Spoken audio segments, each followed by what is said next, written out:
மீண்டும் வாக்குத்தத்தத்தை நாம் வாசிக்க கேட்போம். ஆதியாகமத்தின் புஸ்தகம் 49ஆம் அதிகாரம் அதனுடைய 25வது வசனத்தை கேட்போம். உன் தகப்பனுடைய தேவனாலே அப்படி ஆயிற்று. அவர் உனக்கு துணையாயிருப்பார். அவர் கர்த்தர் உனக்கு துணையாய் இருப்பார். சர்வ வல்லவராலே அப்படி ஆயிற்று. அவர் உயர வானத்திலிருந்து உண்டாகும் ஆசீர்வாதங்களினாலும் கீழே ஆழத்தில் உண்டாகும் ஆசீர்வாதங்களினாலும் ஸ்தலங்களுக்கும் கற்பங்களுக்கும் உரிய ஆசீர்வாதங்களினாலும் உன்னை ஆசீர்வதிப்பார். நேற்று நான் உங்களுக்கு சொன்ன வார்த்தையும் யாக்கோபு கடைசி சொன்ன தன் பிள்ளைகளை ஆசீர்வதித்து தம் பிள்ளைகளின் பேர பிள்ளைகளை எப்ராயிமையும் மனாசையும் ஆசீர்வதிக்கும் போது சொன்ன இந்த நாள் வரைக்கும் என்கிற வார்த்தையை எடுத்து தியானித்தோம்.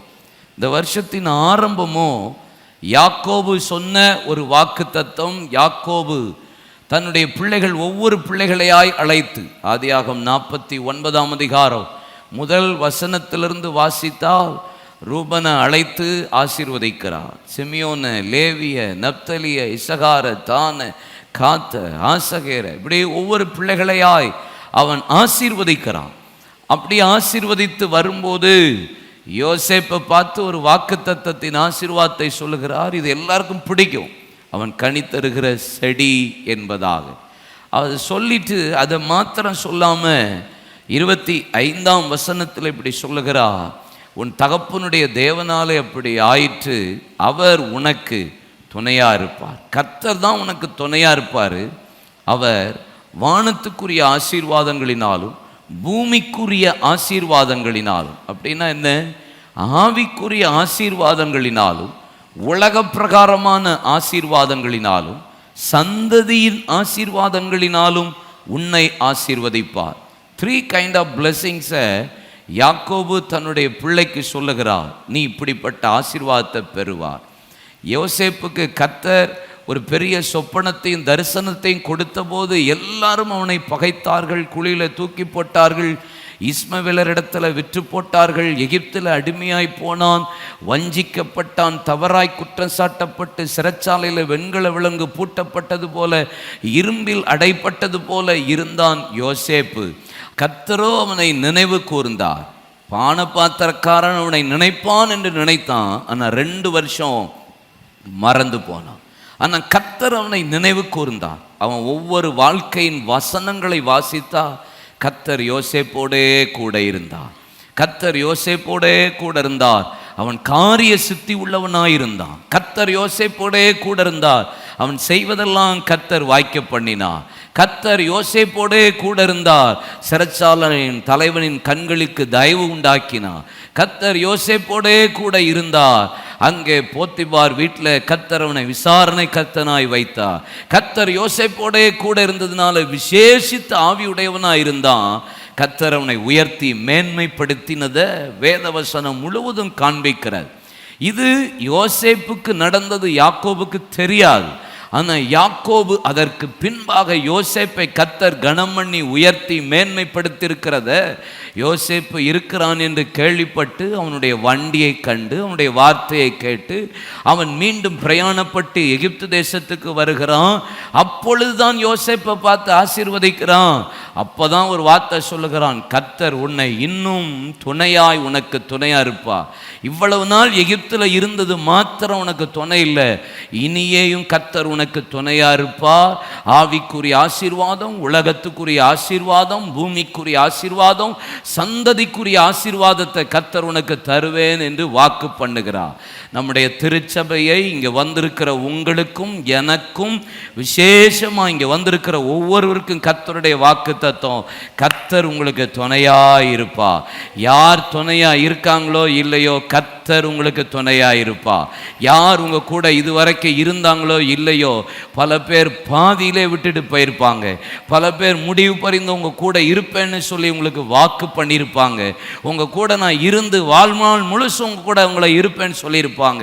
உங்க நண்பர்களா இருக்கலாம், உங்க கணவனோ, உங்க மனைவியோ, உங்க பேரண்ட்ஸோ, உங்க குடும்பத்தில் உள்ளவர்களோ, உங்க தொழிலில் உள்ளவர்களோ, உங்கள் தொழில் நடத்தினவர்களோ, யார் வேணாலும் சொல்லியிருக்கலாம். ஆனா இன்றைக்கு அவர்கள் உங்களோடு இருக்கிறாங்களான்னு கொஞ்சம் யோசித்து பாருங்க. ஆனா இந்த 2024 கர்த்தர் நமக்கு கொடுக்கிற வாக்குத்தத்தமும் உற்சாகமான வார்த்தையும், கர்த்தர் நமக்கு துணையாயிருப்பா. கர்த்தர் நமக்கு துணையாயிருப்பா. யார் இருந்தா என்ன, இல்லாம போனா என்ன, ஏசப்பா எனக்கு துணையா இருப்பா. துணையா இருக்கிறது மாத்திரம் அல்ல, துணையா இருக்கிறது மாத்திரம் அல்ல, சகலவித ஆசீர்வாதங்களினாலும் கர்த்தர் உன்னை ஆசீர்வதிப்பார் என்று வேதம் சொல்லுகிறார். ஆதியாகமத்தின் புஸ்தகம் 22ஆம் அதிகாரத்தை நீங்க வாசித்தா, ஆபிரகாமை கர்த்தர் சோதித்தார். இந்த காரியம் நடந்த பின்பு ஆபிரகாமை கர்த்தர் சோதித்தார் என்று வேதம் சொல்லுகிறது. உன் புத்திரனும் ஏகசுதன நேசகுமாரனும் ஆகிய ஈசாக்கை நான் காண்பிக்கிற தேசத்தின் மலையொன்றில் போய் அவனை தகனபலியா இடு என்று சொன்னபோது, நெருப்பு கட்ட வேலைக்காரனோடு 3 நாள் பிரயாணப்பட்டு தன் கண்களை ஏறெடுத்து பார்த்தபோது கர்த்தர் குறித்த இடத்தை கண்டான். வேலைக்காரர்களை விட்டு நானும் என் பிள்ளையாண்டானும் திரும்பி வருவோம் என்று சொல்லி அவன் மேலே ஏறி போய் அங்க பலிபீடத்தை கட்டி ஈசாக்கின் கையை கால கட்டி கையை ஓங்கின போது, ஆபிரகாமே ஆபிரகாமே, உன் புத்திரனும் ஏகசுதனும் என்று பாராமல் நீ எனக்காக ஒப்பு கொடுத்தபடியால் இப்பொழுது அறிந்திருக்கிற நீ எனக்கு பயந்து நடக்கிறவன் என்பதாக. அதை சொல்லிட்டு ஆண்டவர் சும்மா விட்டாரா பாருங்களேன். 17ஆம் வசனத்தை பாருங்க. 17ஆம் வசனம், நான் உன்னை ஆசீர்வதிக்கவே ஆசீர்வதித்து உன் சந்ததியை வானத்து நட்சத்திரங்களைப் போலவும் கடற்கரை மணலை போலவும் பெருக பண்ணுவேன், பெருகவே பெருக பண்ணுவேன் என்று உன் சந்ததியார் தங்கள் சத்துருக்களின் வாசல்களை சுதந்தரிப்பார்கள். ஆபிரகாமுக்கு கர்த்தர் ஆசீர்வாதத்தை சொல்லும் போதும் 3 விதமான ஆசீர்வாதம் சொல்றது வேதம் சொல்லுகிறது. வானத்து நட்சத்திரங்களை போல உன்னை ஆசீர்வதிப்பேன், வானத்துக்குரிய ஆவிக்குரிய ஆசீர்வாதம். 2வது வேதம் சொல்லுகிறது, கடலின் மணலை போல பெருகவே பெருக பண்ணுவேன், பூமிக்குரிய ஆசீர்வாதம். உன் சந்ததியார் தங்கள் சத்துருக்களின் வாசல்களை சுதந்தரித்துக் கொள்வார்கள். சந்ததிக்குரிய, ஸ்தனங்களுக்குரிய, கர்ப்பத்துக்குரிய ஆசீர்வாதமும் இங்கே ஆபிரகாமுக்கு சொல்லப்பட்டிருக்கிறது. இந்த வருஷம் ஆண்டவர் நமக்கு துணையா இருக்கிறது மாத்திரம் அல்ல, எந்தெந்த பகுதியிலெல்லாம் ஆசீர்வாதம் கடந்த ஆண்டு 2023 குறைவா இருந்ததோ, இல்லைன்னா இல்லாம இருந்ததோ, ஆவிக்குரிய ஆசீர்வாதமா இருக்கலாம், இல்லைன்னா பூமிக்குரிய ஆசீர்வாதமா இருக்கலாம், சந்ததிக்குரிய ஆசீர்வாதமா இருக்கலாம். எங்கெங்கெல்லாம் குறைவா இருந்ததோ கர்த்தர் இந்த வருஷம் நம்ம கூட துணையா இருந்து இந்த 3 விதமான ஆசீர்வாதங்களினாலும் கர்த்தர் என்னை நிரப்ப போகிறா. என் குடும்பத்தை கர்த்தர் நிரப்ப போகிறா. எல்லா குறைவுகளையும் கர்த்தர் நிறைவாக்க போகிறா. வலதுகரத்தை உயர்த்துங்களேன், வலதுகரத்தை உயர்த்துங்க. ஜபம், ஊழியம், குடும்ப வாழ்க்கையில குறைவா இருந்துச்சா, ஆவிக்குரிய ஆசீர்வாதம், ஜெபிக்க முடியல, ஊழியம் செய்ய முடியல, பைபிள் வாசிக்க முடியல, எந்தெந்த பகுதியில் கிராம ஊழியத்துக்கு போக முடியல, டிராக்ஸ் கொடுக்க முடியல, ஆவிக்குரிய ஆசீர்வாதம் இன்னும் அதிகாலை எழும்ப முடியல, கர்த்தருக்காக எழும்பி பிரகாசிக்க முடியல, எங்க பிள்ளைகள் எல்லாம் ஜெபிக்காம இருக்காங்க, இன்னும் பல காரியம் குடும்பத்தில் ஆவிக்குரிய விஷயம் குறைவா இருக்குன்னு போன வருஷம் சொன்னீங்களா? வானத்துக்குரிய ஆசீர்வாதங்கள் அப்போஸ்தலனாகிய பவுல் கொலோசியருக்கு சொல்லும் போது சொல்லுகிறார், பூமிக்கு மேலான, பூமிக்குரியவைகள் அல்ல, மேலானவைகளை தேடுங்கள் என்பதாக.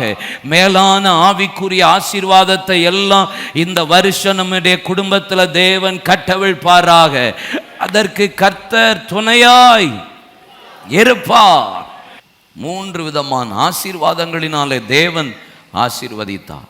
நியாயாதிபதிகள் 1ஆம் அதிகாரம் 14-15 வசனத்தில் இந்த அக்சால் அவனுக்கு கொடுத்த போது அவன் கீழ்ப்புறத்திலும் மேற்புறத்திலும் அவளுக்கு நீர்ப்பாய்ச்சலான நிலங்களை கொடுத்தான் என்று வேதம் சொல்லுகிறார். கர்த்தர் நமக்கு அந்த ஆசீர்வாதத்தை தான் தேவன் தரணும். சரி, ஆண்டவர் நமக்கு துணையா இருக்கிற ஆண்டவர். எப்பெல்லாம் துணையா இருப்பா, எந்த நேரத்தில் துணையா இருப்பா, எந்த சமயத்தில் நமக்கு துணையா இருப்பா, எப்படி இருந்தால் நம்மோடு துணையா இருந்து இந்த ஆசீர்வாதங்களை தேவன் தருவா. சில வேத வசனங்களை மாத்திரம் வேகமாக சொல்கிறேன், சீக்கிரம் முடிச்சிடலாம். 2 நாளாகமம் 14ஆம் அதிகாரம் 11ஆம் வசனத்தை நீங்கள் வாசித்தால், ஆசா ஒரு ஜெபம் பண்ணுறான். தன் தேவனாகிய கர்த்தரை நோக்கி கூப்பிட்டு, கர்த்தாவே, பலம் உள்ளவர்களுக்காகிலும் பலன் முற்றவர்களுக்காகிலும் உதவி செய்கிறது உமக்கு லேசான காரியம். எங்கள் தேவனாகிய கர்த்தாவே, எங்களுக்கு அவர் ஒரு ஜெபம் பண்றார். எங்களுக்கு கொஞ்சம் துணை நின்னீங்கன்னா, என் கூட துணையா இருந்தீங்கன்னா, உம்மை சார்ந்து உம்முடைய நாமத்தில் ஏராளமான இந்த கூட்டத்திற்கு எதிராக வந்தோம். கர்த்தாவே, நீர் எங்கள் தேவன், மனுஷன் உம்மை மேற்கொள்ள விடாதையும் என்றான். ஆசா கர்த்தருக்கு பிரியமான ஒரு ஜீவியத்தை வாழ்ந்தான். யுத்தம் வந்தபோது அவன் ஒரு ஜெபம் பண்றான், ஆண்டவரே, நீங்க என் கூட துணை நிற்கணும். பலன் உள்ளவனுக்காகிலும் பலனற்றவனுக்காகிலும் உதவி செய்கிறது அவருக்கு லேசான காரியம். இந்த 2024 நம்ம ஒரு ஜெபம் பண்ணணும். என்ன பண்ணணும்? என் கூட துணை நில்லுங்க. அவர் சொல்லுவார், நான் உனக்கு துணையா இருப்பேன். யுத்தத்தில் கர்த்தர் ஒரு பெரிய ஜெயத்தை கொடுத்தார் என்று வேதவசனம் நமக்கு சொல்லுகிறார். 2 நாளாகமத்தின் புஸ்தகம் 32ஆம் அதிகாரம் அதனுடைய 8ஆம் வசனத்தை பாருங்க. அங்கே எசேக்கியா சொல்லுகிறான், அவனோடு இருக்கிறது மாம்சபுயம், நமக்கு துணை நின்று நம்முடைய யுத்தங்களை நடத்த நம்மோடு இருக்கிறவர்கள் நம்முடைய தேவனாகிய கர்த்தர்தானே என்று சொல்லி அவர்களை தேற்றினான். யூதாவின் ராஜாவாகிய எசேக்கியா சொன்ன இந்த வார்த்தைகளின் மேல் ஜனங்கள் நம்பிக்கை வைத்தார்கள் என்று போடப்பட்டிருக்கிறது. எசேக்கியாவுக்கு விரோதமாக அசீரிய ராஜா சனகரிப் எழும்பி யுத்தம் பண்ண வந்தபோது அவன் பல விதத்தில் பேசி எசேக்கியாவின் வார்த்தையை திருப்புறான். ஜனங்களை நம்ப பண்ண விடாதபடிக்கு அவிசுவாசமான வார்த்தைகளை அவர்களுக்குள்ள திணிக்கிறான். ஆனால் எசேக்கியா தேவ சமூகத்தில் ஜெபிச்சா, ஆண்டவரே, எங்க கூட துணை நிற்கிறது நீங்க மாத்திரம்தான். அல்லேலூயா. எத்தனை பேர் உங்களை குழப்பட்டும், எத்தனை பேர் உங்கள் பிள்ளைகளை குழப்பட்டும், எத்தனை பேர் உங்களுடைய வியாபாரத்தில் குழப்பட்டும், நீங்கள் சொல்லுங்க, மாம்ச புயம் அல்ல, கர்த்தர் எனக்கு துணை நிற்கிறார். வலது கரத்தை உயர்த்துங்க. கர்த்தர் எனக்கு துணையாய் நிற்கிறார். அல்லேலூயா. சங்கீதம் 40:17 வாசித்தா, நான் சிறுமையும் எளிமையுமானவன், கர்த்தரோ என்மேல் நினைவாயிருக்கிறார், தேவரீர் என் துணையும் என்னை விடுவிக்கிறவருமாயிருக்கிறீர். என் தேவனே, தாமதியாதையும் என்னை விடுவிக்கிறவர், எனக்கு யுத்தத்தில் ஜெயம் கொடுக்கிறவர் அவர்தான். சங்கீதம் 46:1 வாசித்து பாருங்கள். தேவன் நமக்கு அடைக்கலமும் பலனும் ஆபத்து காலத்தில் அனுகூலமான துணையுமானவர் அவர் என்று சொல்லப்பட்டிருக்கிறார். சங்கீதம் 63:7 வாசித்து பாருங்கள். நீர் எனக்கு துணையா இருந்ததினால் உமது சட்டைகளின் நிழலில் களி கூறுகிறேன் என்று சொல்லுகிறார். சங்கீதம் 70:5 வாசித்து பாருங்கள். நானோ சிறுமையும் எளிமையுமானவன், தேவன் என்னிடத்தில் தீவிரமாய் வாரும், நீரே என் துணையும் என்னை விடுவிக்கிறவருமாயும் இருக்கிறீர் என்று வேதம் சொல்லுகிறார். கர்த்தர் தான் நமக்கு துணை. எல்லாவற்றிலும் கர்த்தரே நமக்கு துணை நின்று வழி நடத்துவாராக. 2 நாளாகமத்தின் புஸ்தகம் 19ஆம் அதிகாரம் 11ஆம் வசனத்தை வாசித்து பாருங்கள். இதோ ஆசாரியனாகிய அமரியா கர்த்தருக்கு அடுத்த எல்லா நியாயத்திலும் இஸ்ரவேலின் குமாரனாகிய செபதியா என்னும் யூதா வம்சத்தின் தலைவன் ராஜாவுக்கு அடுத்த எல்லா நியாயத்திலும் உங்களுக்கு மேலான நியாயாதிபதிகள் லேவியரும் உங்கள் கைகளுக்கு உத்தியோகஸ்தராய் இருந்தார்கள். நீங்கள் திடமனதாயிருந்து காரியங்களை நடத்துங்கள். யாருக்கு கர்த்தர் துணையா இருப்பாராம்? உத்தமனுக்கு கர்த்தர் துணையாய் இருப்பார் என்று வேதம் சொல்லுகிறது. சங்கீதம் 115 சங்கீதத்தில் 9, 10, 11 வசனத்தை பாருங்க. இஸ்ரவேலே கர்த்தரை நம்பு, அவரே அவர்களுக்கு துணையும் அவர்களுக்கு கேடகமாய் இருக்கிறார். ஆரோன் குடும்பத்தாரே அவரை நம்புங்கள், அவரே அவர்களுக்கு துணையும் அவர்களுக்கு கேடகமாய் இருக்கிறார். கர்த்தருக்கு பயப்படுகிறவர்களே கர்த்தரை நம்புங்கள், அவரே அவர்களுக்கு துணையும் கேடகமாய் இருக்கிறார் என்று வேதம் சொல்லுகிறார். கர்த்தர் நமக்கு துணையாய் இருப்பார். அல்லேலூயா. ஏசாயா தீர்க்கதரிசன புஸ்தகம் 41 அதிகாரம் 10-12 வசனத்தை வாசித்து பாருங்க. நீ பயப்படாதே, நான் உன் கூட இருக்கிறேன், திகையாதே, நான் உன்னை பலப்படுத்தி உனக்கு சகாயம் பண்ணுவேன், என் நீதியின் வலதுகரத்தில் உன்னை தாங்குவேன். பாருங்க, கர்த்தர் என் கூட இருந்து துணையா இருந்தா என்ன செய்வாராம்? நீ எரிச்சல், உன் மீது எரிச்சல் அடைகிறவர்களை வெட்கி லட்சையடைவார்கள், உன்னோடு வழக்காடுகிறவர்கள் நாசமாகி ஒன்றுமில்லாமல் போவார்கள். கர்த்தர் என் கூட துணையா இருந்தா நம்ம மேல போராடின, உன்னோடு போராடினவர்களை இந்த வருஷம் நீங்கள் தேடியும் காணாதிருப்பீர்கள். இதுக்கு நல்லா கை தட்டுவீங்க, ஏன்னா உங்களுக்கு பிடிக்கும் இல்ல? இது பிடிக்கும். விசுவாசிகளுக்கு எப்பயுமே எவனையாவது போட்டு தள்ளுறதுன்னா நல்லா பிடிக்குது இல்லை? ஏசப்பா நம்ம இவன் இந்த வருஷம் அவன் காணாமல் போயிடுவான்னா கர்த்தர் ப்ராஃபட். எனக்கு என்னென்ன ஆச்சரியமாக இருக்குது, எல்லாரும் ஒரே போஸ்டர்ஸ் ஃபுல்லாக பார்த்தீங்கன்னா இந்த வருஷ வாக்குத்தத்த தீர்க்க தரிசன ஆராதனை, தீர்க்க தரிசன ஆராதனைன்றாங்க. என்ன தீர்க்க தரிசனம்? எனக்கு தெரிஞ்ச தீர்க்க தரிசனம் இந்த வேத புத்தகத்தை தவிர எனக்கு தெரிஞ்ச வேறு புத்தகம் இல்லை. நான் தீர்க்க தரிசியும் அல்ல, தீர்க்க தரிசியின் புத்திரனும் அல்ல. எனக்கு தெரிஞ்ச ஒரே ஒரு தீர்க்க தரிசன புத்தகம் இந்த வேத புத்தகம்தான். உங்கள் கையில் இருக்கிற புத்தகம்தான் உங்களுக்கு தீர்க்க தரிசனம். இந்த வருஷத்தின் வாக்குத்தத்தம் அது உங்களுக்குரிய தீர்க்க தரிசனம். வாசிச்சா இந்த வருஷம் பேசுறது எல்லாமே உங்களுக்கு தீர்க்க தரிசனம் தான். அல்லேலூயா சொல்லுங்க, ஆமேன்.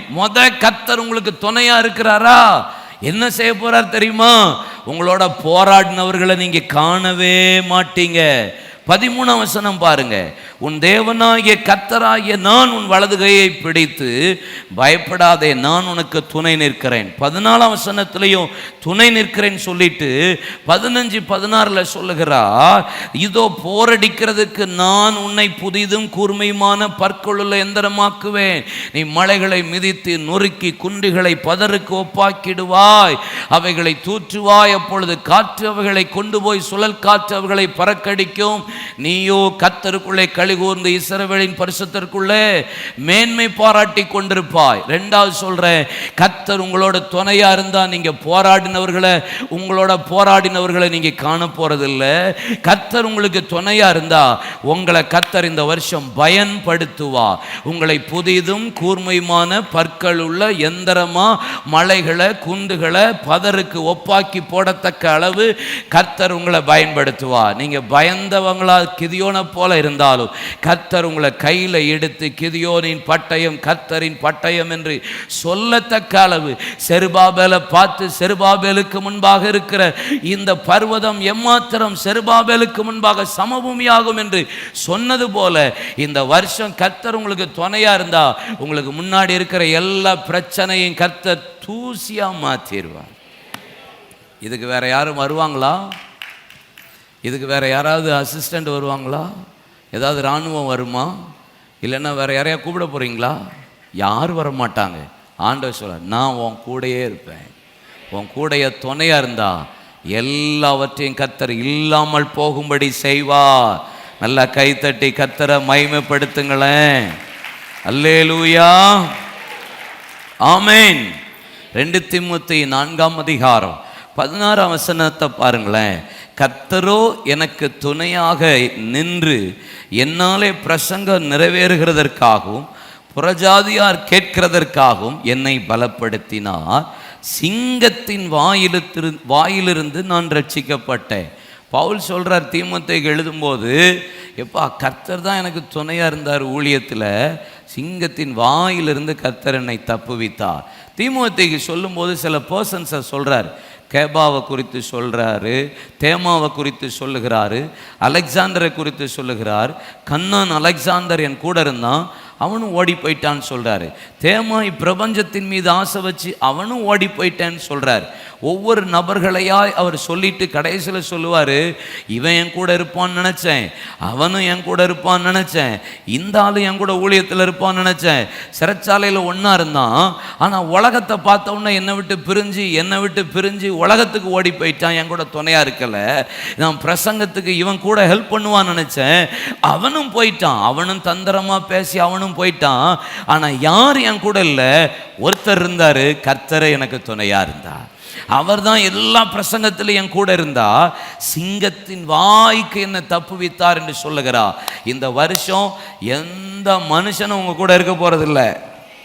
நீங்க நம்புற மனுஷன் ஒரு ஆள் உங்க கூட வர போறதில்ல. இப்பயே பல பேர் கடைசி காலத்தில் அன்பு தனிஞ்சு போகும்னு சொல்லப்பட்டிருக்கிறது. கடைசி காலத்திலே பல பேர் பிச்சு ஓடிட்டே இருப்பான். நல்லா இருக்கிற மாதிரி இருக்கும், எல்லாம் இருக்க மாட்டான். மனுஷனை நம்புவதை பார்க்கலும் கர்த்தர் பேர் பற்றுதலாயிருப்பது நலம். நம்ம கூட இந்த வருஷம் கர்த்தர் மட்டும்தான் துணையா இருப்பார். நல்ல கையை உயர்த்தி ஸ்தோத்திரம் பண்ணுங்க, நல்ல நன்றி சொல்லுங்க. ஆமென். எனக்கு இந்த ஆண்டு கர்த்தர் மாத்திரம்தான் துணை, வேற ஒருவரும் எனக்கு துணை கிடையாது. அல்லேலூயா, ஆமென். சரி, ஒரே ஒரு வேத பகுதியில் ஒரே ஒரு மனிதனை மாத்திரம் உங்களுக்கு நான் காண்பித்து கொடுக்க விரும்புகிறேன்.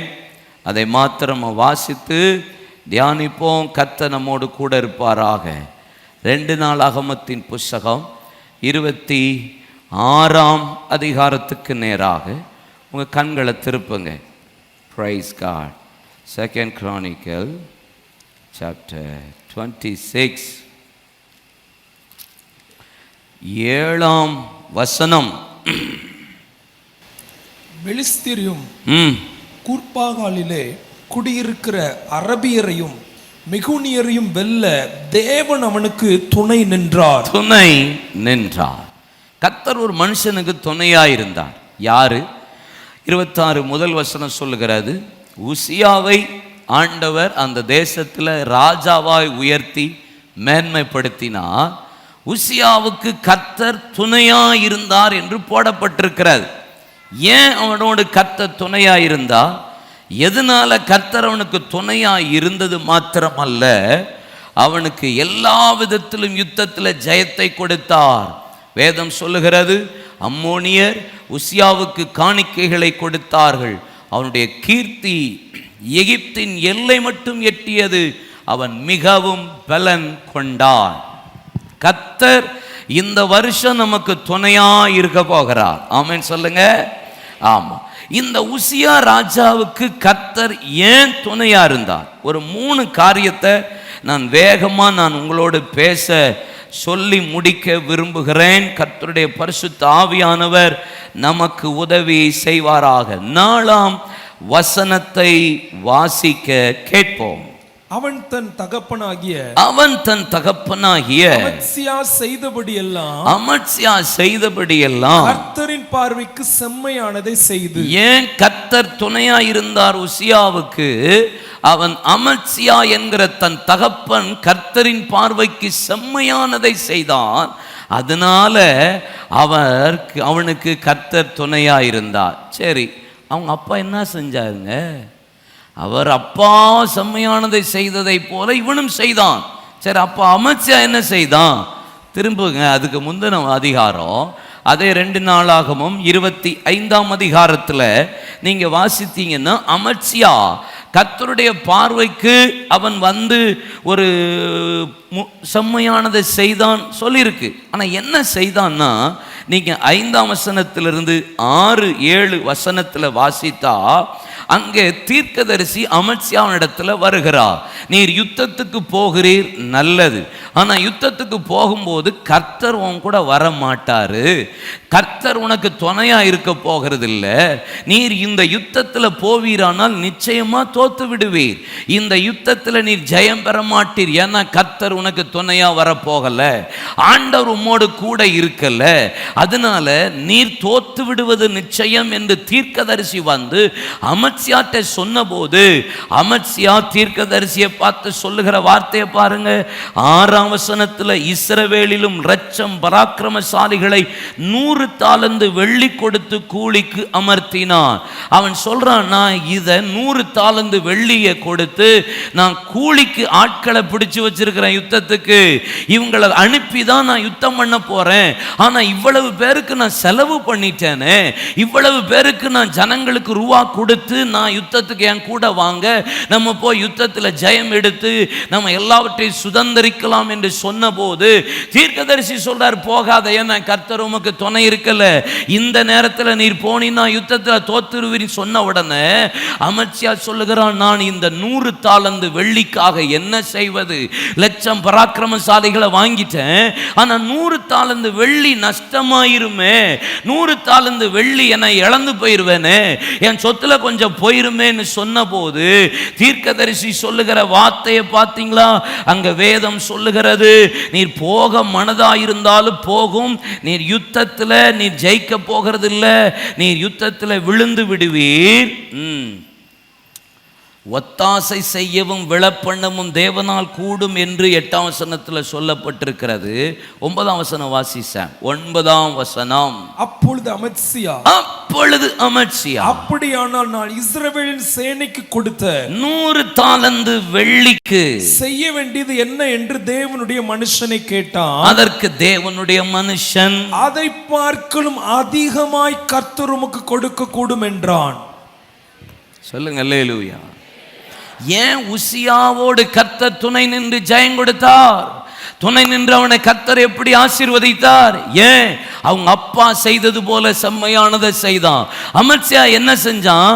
எனக்கு நட்டமானாலும் பரவாயில்ல, நான் இழந்தாலும் பரவாயில்ல, ஆண்டவர் சொல்லியிருக்கிறாரு, நான் அவர் இல்லாம நான் போனேன்னா யுத்தத்தில் தோத்துருவேன், அவர் இல்லாம ஊழியத்துக்கு போனா நான் ஜெயம் பெற மாட்டேன், அவர் இல்லாம நான் படிப்புக்கு போனா தோத்துருவேன், அவர் இல்லாம நான் எங்க போனாலும் எனக்கு நஷ்டம்தான், சில காரியத்தில் நஷ்டம் வந்தாலும் பரவாயில்லை என்று அமத்சியா கர்த்தர் என் கூட இருக்கிறது தான் பெருசுன்னு நினைச்ச இந்த செம்மையான காரியம்தான் உசியாவை குறித்து சொல்லப்பட்டிருக்கிறது. அவங்க அப்பா போலவே அவனும் செம்மையாய் நடந்ததுனால கர்த்தர் அவனுக்கு துணை நின்றார். கர்த்தர் இல்லைன்னா நீங்க செய்யாதீங்க.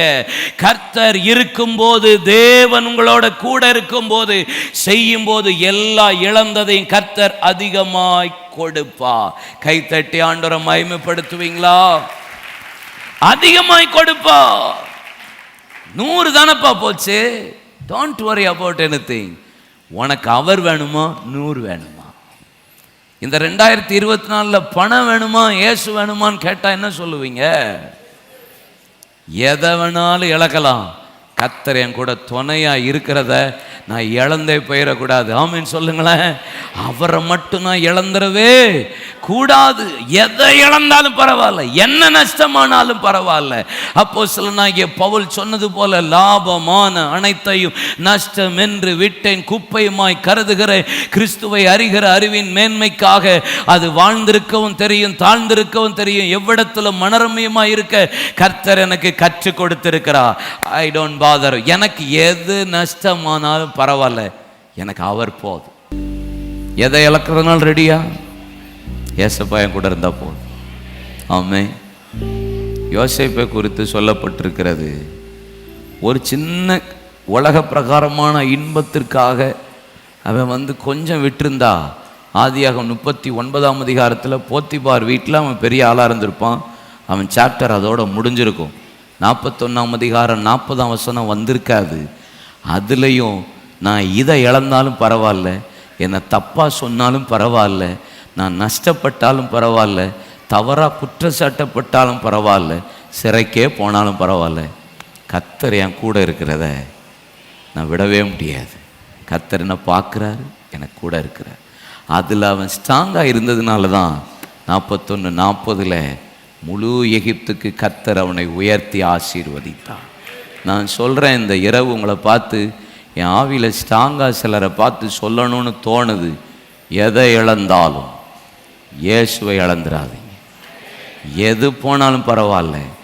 திரும்பவும் அந்த வசனம் 25ஆம் அதிகாரத்தில் 9ஆம் வசனத்தின் பின்பகுதி, தேவனுடைய மனுஷன் அதை பார்க்கிலும் அதிகமாய் கர்த்தர் உமக்கு கொடுக்கக்கூடும். கிறிஸ்துவுக்காக எதை இழக்கீங்களோ, இயேசு சொன்னார்ல, இந்த பூமியில் என் நாமத்து நிமித்தம் நீங்கள் எதை இழந்தாலும் உங்களுக்கு பரலோகத்தில் அதிக பலனை தருவார். அதிகமாக தான் தருவார். கர்த்தர் உமக்கு அதிகமாய் கொடுக்கக்கூடும். பக்கத்தில் பார்த்து சொல்லுங்களேன், கர்த்தர் அதிகமாக இந்த வருஷம் உங்களுக்கு தருவார். அவரோட கூட அவர் மட்டும் துணையாக இருந்தால் போதும். ஆமென் சொல்லுங்களேன். 26ஆம் அதிகாரம் 5ஆம் வசனம், தேவனுடைய தரிசனங்களில் புத்திமானாயிருந்த சகரியாவின் நாட்களில் தேவனை தேட மனது எங்கிருந்தான். அவன் கர்த்தரை தேடின நாட்களில் தேவன் அவன் காரியங்களை. இந்த வருஷம் எதை தேடுறீங்களோ தேடலையோ, எதை அதிகமாக தேடணும்? நீங்கள் என்னை தேடினால் கண்டடைவீர்கள், நான் உங்களுக்கு தென்படுவேன். கர்த்தர் உங்களுக்கு துணையாக இருக்கணும்னா உங்களுடைய தேடுதல் எவ்வளோ இருக்குது? வசனத்தில் நீங்கள் எவ்வளோ தேடுறீங்க? சபையில் நீங்கள் கர்த்தரை எவ்வளோ தேடுறீங்க? ஊழியத்தில் கர்த்தரை எவ்வளோ தேடுறீங்க? உங்கள் வியாபாரத்தில் ஆண்டவருக்கு எவ்வளவு ப்ரிஃபரன்ஸ் கொடுக்குறீங்க? தேடி எவ்வளவு இம்பார்ட்டன்ஸ் இந்த வருஷம் கர்த்தருக்கு கொடுக்குறீங்களோ, அவர் உங்கள் கூட துணையாக இருப்பார். சில நேரம் நம்ம அவசரத்தில் சில காரியத்தை ஆரம்பிக்கும் போது ஜபமே இல்லாமல் பண்ணிடுவோம். சில நேரம் ஆண்டுகிட்ட கேட்காமலே, ஆலோசனை இல்லாமலே பிஸ்னஸ் ஆரம்பிச்சிருவோம். சில நேரம் கல்யாண காரியமோ, வீட்டு காரியமோ, வேலையோ, பிள்ளைகளுடைய படிப்போ கர்த்தர்ட்ட உட்காந்து கேட்டு விசாரித்து இது தேவனுக்கு சித்தமா இல்லையா அப்படிங்கிற அறிவே இல்லாமல், சரி அவங்க சொல்லிட்டாங்க, இவங்க சொல்லிட்டாங்க, அந்த பிரதர் சொல்லிட்டாரு, இந்த ஊழியக்காரர் சொல்லிட்டார், எல்லாரும் சொல்லுவாங்க. எல்லாருமே என்ன சொல்லுவாங்க தெரியுமா? நல்லா பாசிட்டிவாகவே சொல்லுவாங்க. நீங்கள் யாரை கேட்டாலும் கேளுங்க, ஊழியக்காரங்க சொல்கிற வார்த்தை, கர்த்தர் உங்களை ஆசீர்வதிப்பார், நான் ஜெபம் பண்ணுறேன், அடுத்த வருஷம் பாருங்கள் உங்களுக்கு இது நடக்கும், நல்லா சூப்பராக என்கரேஜ் பண்ணுவாங்க. அது தப்பும் கிடையாது. அது விசுவாசமான வார்த்தை, விசுவாசமான அறிக்கை. அதை விசுவாசித்தீங்கன்னா கர்த்தர் அதை கனம் பண்ணுவார். ஆனால் நான் அதை விட அதிகமாக சொல்கிறேன், நீங்கள் எந்த விஷயத்தில் குடும்ப காரியத்திலையும் கர்த்தரை தேடுறதுக்கு ஃபஸ்ட்டு ப்ரிஃபரன்ஸ், ஃபஸ்ட்டு நேரம், ஃபஸ்ட்டு பணம், ஃபஸ்ட்டு ப்ரிஃபரன்ஸை கர்த்தருக்கு கொடுத்து தேடி பாருங்க. உங்கள் கூடயே இருப்பார், உங்களை விட்டு விலகவே மாட்டார், உங்களை கைவிடவே மாட்டார். நீங்கள் அவரை தேடுங்க, பிள்ளைகளை தேடுறதுக்கு கற்றுக் கொடுங்க, குடும்பமாக தேட உட்காருங்க, சபையில் தேடுங்க, குடும்பமாக இந்த வருஷம் ஊழியத்தில் செய்ய தேடுங்க. ஆண்டவருக்கு எவ்வளவு முக்கியத்துவம் கொடுக்குறீங்களோ உங்கள் காரியத்தை கர்த்தர் வாய்க்க பண்ணுவார். ஏசப்பாவுக்கு டைமும் நேரமும் காலமும் உங்களுடைய பலனையும் உங்கள் பிரயாசத்தையும் கொடுக்காம நீங்கள் எவ்வளவுதான் ஓடினாலும் கர்த்தர் எப்படி துணையாக இருப்பார்? எப்படி துணையாக இருப்பார்? நல்லா சொல்கிறவங்கள பார்த்து, சபையை பார்த்து எவ்வளவுக்கு எவ்வளவு சபைக்கும் ஊழியத்துக்கும் வசனத்துக்கும் தேவராஜ்யத்துக்கும் எழுப்புதலுக்காக குடும்பமாக நிற்கிறவங்களுக்கு தான் கர்த்தர் துணையாக இருப்பார். சும்மா எத்தனை வருஷம் ஏசப்பா என் கூட இருக்கார் நம்ம அப்படியே நாமளே தேத்திட்டு அப்படியே ஓடிட்டுருக்குறோம். இல்லை, எந்த குடும்பம், எந்த பிள்ளைகள் கர்த்தரை அதிகமாக தேடுறீங்களோ உங்கள் கூட கர்த்தர் துணையாக இருப்பார். உங்கள் காரியங்களை கர்த்தர் வாய்க்க பண்ணுவார். நல்லா கையை தட்டி கர்த்தரை மகிமைப்படுத்துங்களேன். அல்லேலூயா. அவர் உங்களோடு கூட இருப்பார், உங்களை பலப்படுத்துவார். ஆமென் சொல்லுங்க. 6ஆம் வசனம், அவன் புறப்பட்டு போய் பெலிஸ்தருடைய எப்னேயின் அலங்கத்தையும் அஸ்தோத்தின் அலங்கத்தையும் இடித்து போட்டு அஸ்தோத் நாட்டிலும் பெலிஸ்தியர்களுக்குள்ளும் பட்டணங்களை கட்டினான். அப்புறம் தான் வசனம் சொல்லுகிறது, சத்துருவின் பட்டணத்துக்குள்ளே நுழைந்து, சத்துருவின் பாளையத்துக்குள்ளே நுழைந்து, அங்க இருக்கிற சத்துருவின் அலங்கங்களை இடித்து அவன் கர்த்தருக்காக பலிபீடங்களை கட்டினான். அலங்கங்களை கட்டினான், பட்டணங்களை கட்டினான். பெலிஸ்தியரையும் கூர்பாவிலே குடியிருக்கிற அரபியரையும் மெகூனியரையும் வெல்ல தேவன் அவனுக்கு துணை நின்று அவனை பலப்படுத்தினார். எல்லாரும் எழுந்து நிற்போம். வேகமா வேகமா வேகமா கர்த்தர் நமக்கு துணையாய் நிற்பா. ஆமென். கர்த்தரை தேடினா அவர் உங்களுக்கு துணையா இருப்பார். கர்த்தருக்காக நீங்க முக்கியத்துவம் கொடுத்தா அவர் உங்களுக்கு துணையா இருப்பார். அவன் தகப்பன் அமர்ச்சியா தேடினது போல காரியத்தில் நீங்கள் தேடினால், நீங்க எதை இழந்தாலும் கர்த்தரை இழக்க மாட்டேன்னு சொன்னீங்கன்னா அவர் உங்களுக்கு துணையா இருப்பார். சத்துருவின் பாளையத்துக்குள்ள உள்ள போய் அங்க இருக்கிற அலங்கங்களை உடைத்து கர்த்தருக்காக பட்டணங்களை கட்டினான் என்று வேதம் சொல்லுகிறது. கர்த்தர் அந்த யுத்தத்தில் அவனோடு துணை நின்றா. இந்த வருஷம் கர்த்தர் என் கூட துணை நிற்பா. வானத்துக்குரிய ஆசீர்வாதங்கள், பூமிக்குரிய ஆசீர்வாதங்கள், ஸ்தனங்களுக்குரிய கர்ப்பத்துக்குரிய ஆசீர்வாதங்களினால கர்த்தர் நம்மை நிரப்புவாராக. அவர் எனக்கு துணை நின்று துணையாயிருப்பா. தேவன் என்னை ஆசீர்வதிப்பார். ஜெபம் பண்ணுங்க. கண்களை மூடி கர்த்தரை நோக்கி பாருங்க. உத்தமனுக்கு கர்த்தர் துணை. அவரை நம்புகிற பிள்ளைகளுக்கு கர்த்தர் துணை. அவரை தேடுற பிள்ளைகளுக்கு கர்த்தர் துணை. ஆரோன் குடும்பத்தாரை கர்த்தரை நம்புங்கள். இஸ்ரவேல் குடும்பத்தாரை கர்த்தரை நம்புங்க. நம்புங்க. அவரை எவ்வளவு நம்புறீங்களோ அவர் உங்களை துணையாயிருப்பார். அவரை தேடினால் அவர் தென்படுவார். அவரை விட்டு விட்டால் அவர் உங்களை விட்டு விடுவார். நீங்க அவரோ துணையா இருக்கணுமா? எதை இழந்தாலும் பரவாயில்ல ஆண்டவரே, 100 தாலந்து வெள்ளி பரவாயில்ல, போனாலும் பரவாயில்ல, அதெல்லாம் குறித்து எனக்கு கவலையே இல்லை. எதை நஷ்டப்பட்டாலும் ஆண்டவர் சொல்ற வார்த்தைக்கு கீழ்ப்படிந்து நான் நடப்பேனானா கர்த்தர் எனக்கு துணையாயிருப்பா. கர்த்தர் எனக்கு துணையாயிருப்பா. வானத்துக்குரிய ஆசீர்வாதம், பூமிக்குரிய ஆசீர்வாதம், ஸ்தனங்களுக்கும் கர்ப்பங்களுக்குரிய ஆசீர்வாதம், எதெல்லாம் இல்லையோ, எதெல்லாம் நஷ்டப்பட்டுச்சோ, எதெல்லாம் இல்லாம போனதோ, எல்லா ஆசீர்வாதத்தையும் இந்த வருஷத்துல கர்த்தர் நம்முடைய சபைக்கும் ஊழியத்துக்கும் கர்த்தர் தருவாராக. தீவிரமாய் எழும்பி, தீவிரமாய் புறப்பட்டு, தீவிரமாய் ஜெபித்து, தீவிரமாய் சொல்லிட திருச்சபை எழும்பட்டும். ஏசாயா 50ஆம் அதிகாரம் 9-10 வசனம். இதோ கர்த்தராகிய ஆண்டவர் எனக்கு துணை செய்கிறார். என்னை ஆக்கினைக்குள்ளாக தீர்க்கிறவன் யார்? இதோ அவர்கள் எல்லாரும் ஒரு வஸ்திரத்தை போல பலசாவார்கள். பொட்டுப்பூச்சி அவர்களை அரிக்கும். உங்களில் எவன் கர்த்தருக்கு பயந்து அவருடைய தாசனின் சொல்லை கேட்டு தனக்கு வெளிச்சம் இல்லாததினால் இருட்டிலே நடக்கிறானோ அவன் கர்த்தருடைய நாமத்தை நம்பி தன் தேவனையே சார்ந்து கொள்ள கடவன். கர்த்தர் துணை செய்வார். யார் ஆக்கினைக்குள்ளாக தீர்க்கிறவன் யார்? ஆம், ஒருவரும் ஒன்றும் செய்ய முடியாது கர்த்தர் துணையா இருக்கும்போது. சில நேரம் வசனம், சில நேரம் வாக்கு தத்துவம், சில நேரம் வார்த்தை நம்மளை நோக்கி வரும்போது இந்த பாதையில் நமக்கு வெளிச்சமே இருக்காது. சில நேரம் ஆண்டவர் பேசுவார், செய், போ, நான் உன் கூட துணையா இருக்கேன்னு சொல்லுவார். அந்த நேரத்தில் நமக்கு வெளிச்சம் இருக்காது. வெளிச்சம்னா என்ன? ஒரு கைடன்ஸு, ஆவியில் தெளிவாக இருக்காது. ஆனால் வசனம் சொல்லுது, அவருடைய தாசனின் சொல்லை கேட்டு தனக்கு வெளிச்சமே இல்லாததுனால் இருட்டிலே நடக்கிறானோ அவருடைய கர்த்தருடைய நாமத்தை நம்பி தன் தேவனை சார்ந்து கொள்ள கடவுள்.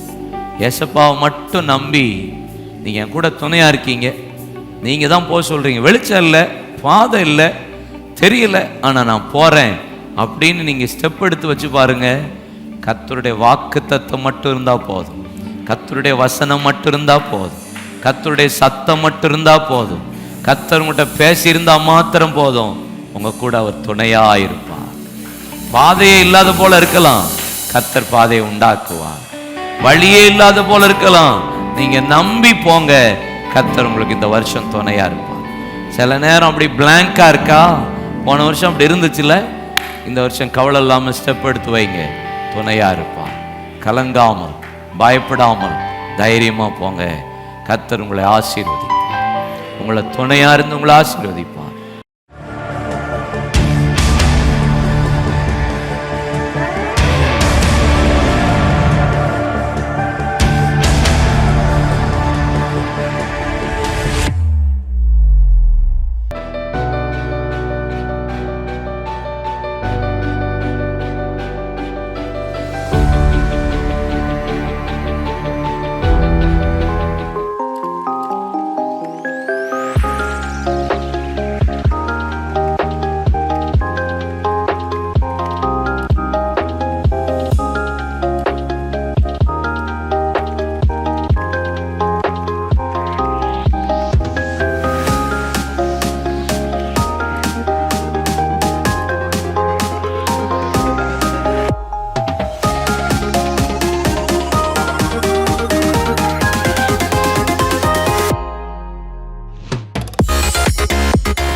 நீங்கள் பார்த்து கொண்டிருப்பது உங்கள் ஜாய் டிவி. உங்கள் துக்கம் சந்தோஷமாய் மாறும்.